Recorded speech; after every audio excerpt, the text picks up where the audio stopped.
And the next tip is about abundance. 次のヒントは豊かさです。Now, abundance means an abundance of clients in the business world. 例えばビジネスの世界においてたくさんのクライアントがいるという豊かさ、 An abundance of friends.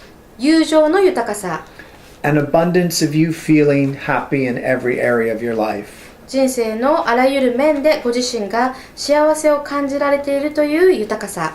In order to have abundance, you have to change your attitude to be open to receive. そしてそのためには受け取るためにご自身をオープンにするというふうに心の態度や姿勢を変えていく必要があります。And this affirmation is going to help you to achieve that. それを達成するのにこのアファーメーションが役立ちます。Today, I am abundant in every area of my life, and I am ready to receive greatness. 私は人生のあらゆる面での豊かさを受け取ります。そして、人生での素晴らしいことを受け取る準備ができています。